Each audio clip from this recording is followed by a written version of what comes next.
ఇంత బలమైన అవకాశం నాకు పిఠాపురంలో పోటీ చేసే అవకాశం కల్పించినందుకు మీరందరూ జాయిన్ అయ్యి తద్వారా నాకు నన్ను మరింత బలోపేతం చేస్తున్నందుకు మనస్ఫూర్తిగా మీ అందరికీ పేరు పేరున ధన్యవాదాలు.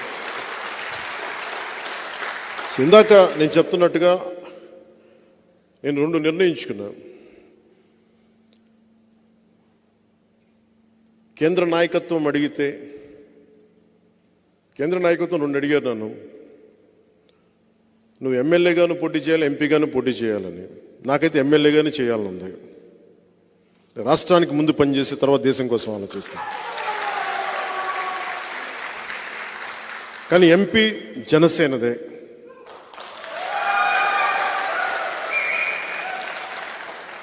ఉదయ్ నా కోసం ఇంత త్యాగం చేశాడు కాబట్టి ఉదయ్ని ఎంపీ క్యాండిడేట్గా పంపిస్తాను.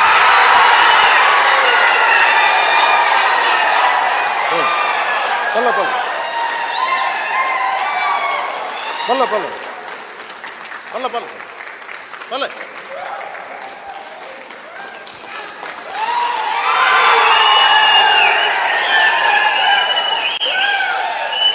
కూర్చోండి, ఇద్దరుగా కూర్చోండి.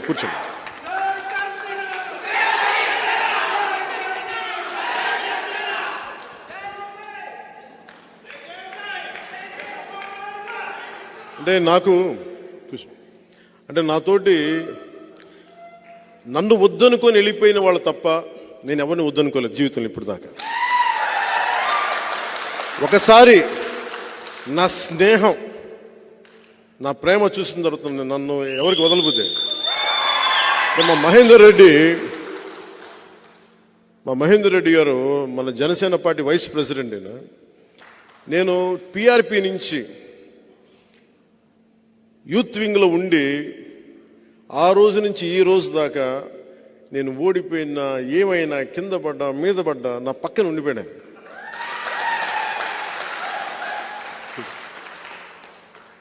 ఆయన ఎందుకు చెప్తున్నానంటే నేను భావజాలం మాట్లాడను, సాధిస్తాను దాన్ని సాధనలో పెడతాను దాన్ని. సో ఇది కాకినాడ పార్లమెంటు భారీ మెజారిటీతో గెలవాలి మనం. మేము ఉదయ్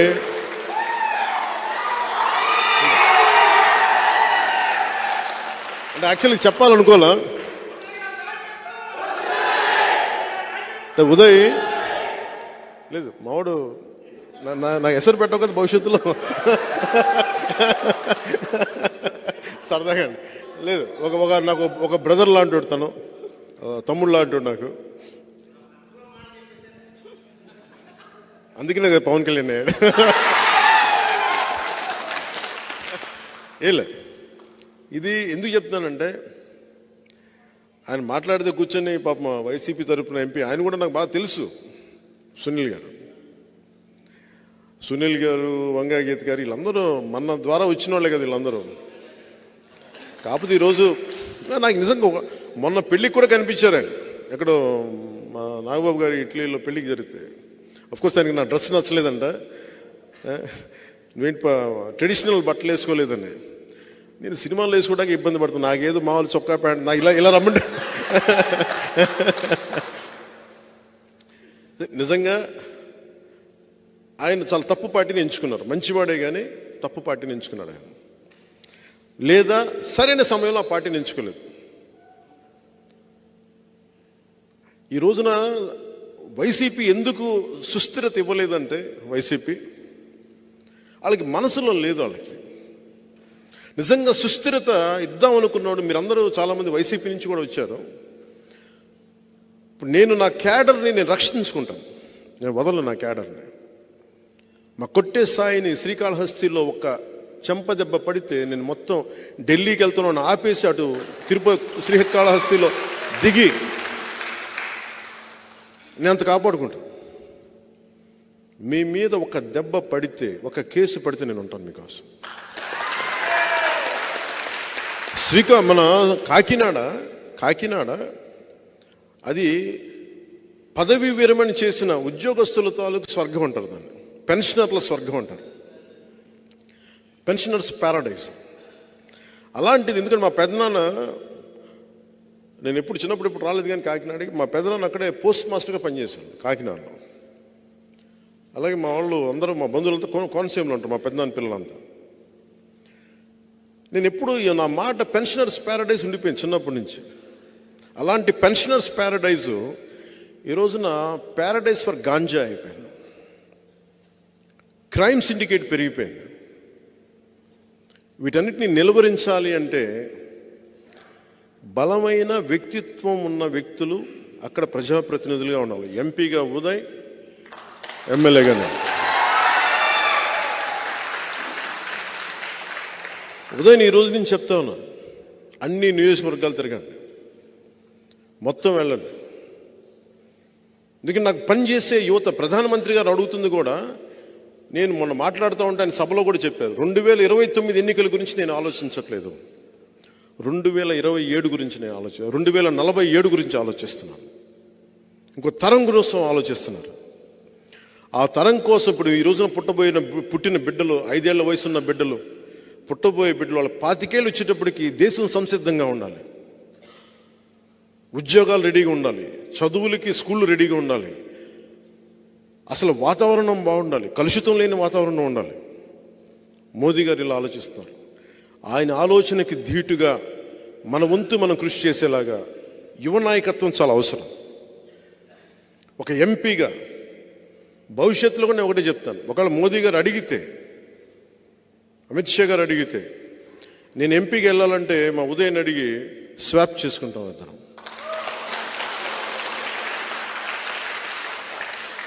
ఈ రోజున మీకు అందరికీ ఇది మాట ఇస్తున్నాను, పిఠాపురం ఎమ్మెల్యేగా నేను పోటీ చేస్తున్నాను, కాకినాడ ఎంపీగా ఉదయ్ గారు పోటీ చేయబోతున్నారు.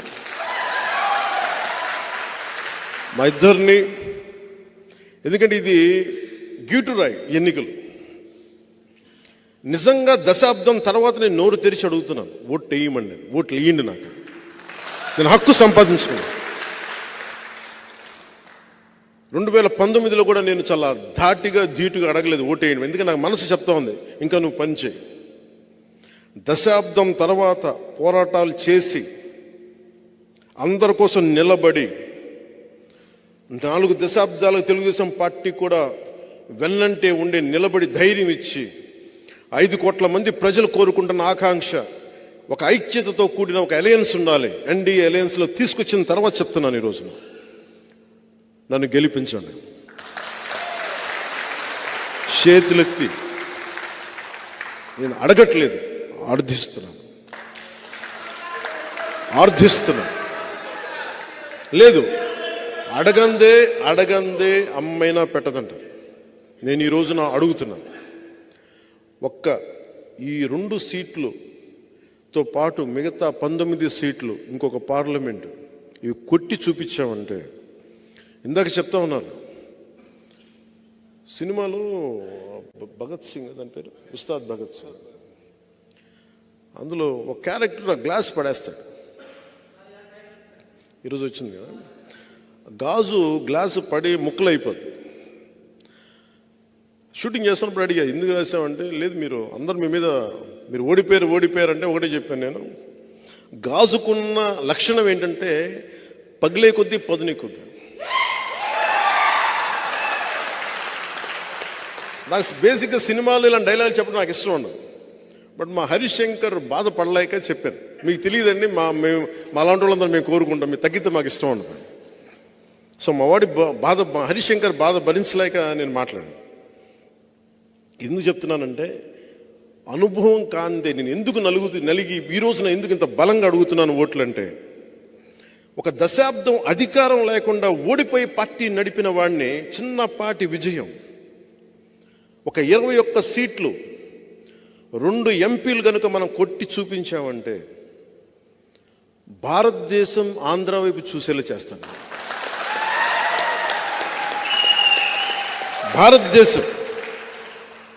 భారతదేశానికి నేను తలమానికం అయ్యేలాగా ఈ 2 సీట్లతో నేను చేయగలను, అంత నిలబడతాను.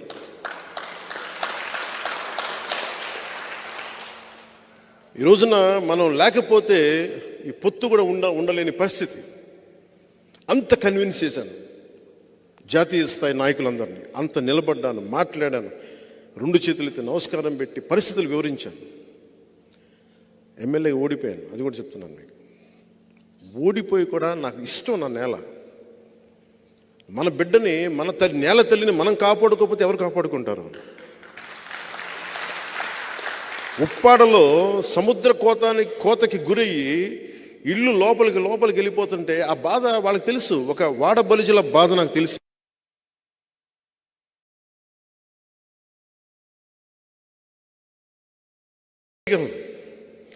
లేదంటే నేను వ్యక్తిగతంగా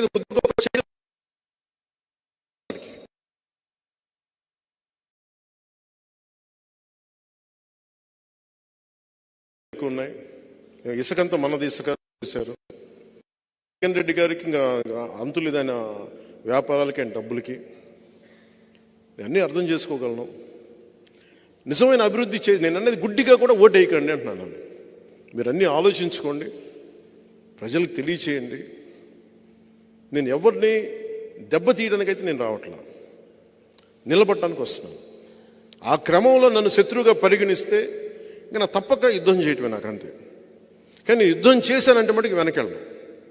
సొంత రక్తం అని కూడా ఎదురు చూడను, అంత ఎదురు వచ్చేస్తాను. అందుకని ప్రత్యేకించి ఈరోజున నేను నా అభ్యర్థనగా తీసుకెళ్ళాను. పిఠాపురం సీటు కొట్టి చూపించాలి, 20 సీటు ఎమ్మెల్యే సీట్లు కొట్టి చూపించాలి, కాకినాడ ఎంపీ సీటు కొట్టి చూపించాలి, బందర్ సీటు కొట్టి చూపించాలి. మూలాలు ఇక్కడే ఉన్నాయి. ఇక్కడి నుంచి పిఠాపురం నుంచి మొదలు పెడతాం, అన్నీ జయించుకుంటూ వెళ్తాం.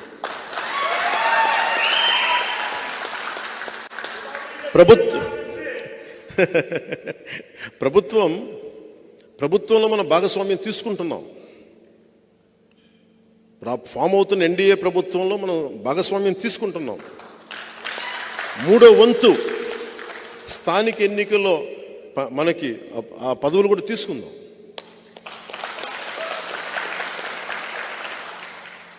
నేను 10 మంది బాగుపడాలని కోరుకునేవాడిని. ఆ స్థానికంగా ఉండే కాంట్రాక్టులు కానీ అన్నీ కూడా నిజంగా కష్టపడే వాళ్ళకి వెళ్ళాలని నేను కోరుకుంటాను. ఆ వంతు నేను కృషి చేస్తాను. పార్టీ కోసం పనిచేసిన వాళ్ళకి నిజంగా వెళ్ళాలి. స్థానికంగా ఉండే వ్యాపారస్తులకు కానీ లీడర్స్కి కానీ ఖచ్చితంగా దాన్ని దృష్టిలో పెట్టుకొని నేను చేస్తాను. సో మనస్ఫూర్తిగా మీ అందరికీ పేరు పేరున మీ అందరికీ ధన్యవాదాలు తెలుపుకుంటూ, ఉదయ్ నేను ఒకటే అడుగుతున్నా, ఈ రోజున ఎంపీగా నువ్వు గెలిచి చూపించాలి. నువ్వు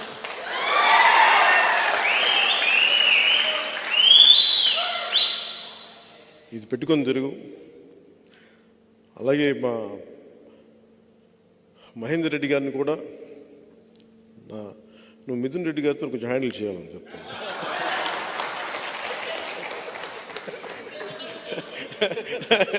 సరదా చెప్పు, మనందరం ఒకటే అని చెప్పు. మన కులాలు లేవు, మనందరం ఒకటే మనుషులం. మనం జాషువా విశ్వనరులం. మనం కులాలని అన్నిటినీ దాటి మనం పనిచేస్తాం. మనం మతాలని ప్రాంతాలని దాటి దేశాభివృద్ధి, సమాజ అభివృద్ధి, మన పిఠాపురం అభివృద్ధి, వీటన్ని దృష్టిలో వెళ్తాను. మీ అందరికీ పేరు పేరున ధన్యవాదాలు. సెరికల్చర్ రైతు కోరుకుంది ఒకటే. ఆ రోజున నేను వచ్చినప్పుడు సెరికల్చర్ రైతు కోరుకుంది, మాకు ఇక్కడ పట్టు మార్కెట్ కావాలని. అది నేను చేసి పెడతాను. ప్రత్యేకించి దృష్టి